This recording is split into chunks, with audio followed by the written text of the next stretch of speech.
விடாமுயற்சியையும் நம்பிக்கையையும் கற்றுத்தரும் பாடங்கள்.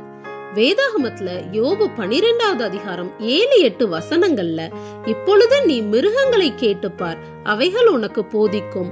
ஆகாயத்து பறவைகளை கேள், அவைகள் உனக்கு அறிவிக்கும். சமுத்திரத்தின் மச்சங்களை கேள், அவைகள் உனக்கு விவரிக்கும் என்றும். நீதிமொழிகள் 6வது அதிகாரம் 6வது வசனத்துல எறும்பினிடத்தில் போய் கற்றுக்கொள் என்றும்.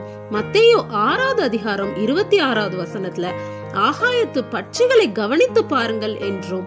லூக்கா 12வது அதிகாரம் 24வது வசனத்துல காகங்களை கவனித்து பாருங்கள் என்றும் எழுதி இருக்குது.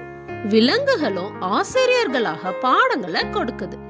எறும்பு பொறுமையையும் சுறுசுறுப்பையும் விடாமுயற்சியையும் கற்றுக் கொடுக்குது. எதிர்காலத்துக்கு எப்படி ஆயத்தமாகணும் என்பதை புரிய வைக்குது. பறவைகள் விவசாயத்தையும் தேவன் மீது நாம் கொண்டுள்ள ஆழமான நம்பிக்கையை பற்றியும் கற்றுக் கொடுக்குது.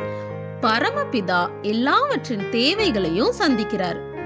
ஆனாலும் விலங்குகள் உணவை தேட வேண்டி இருக்குது. பறவைகள் கூடு கட்ட வேண்டி இருக்குது. ஒவ்வொரு நொடியும் தங்களை பிடித்துவிடும் எதிரிகளின் ஆபத்து நிறைந்துள்ளது.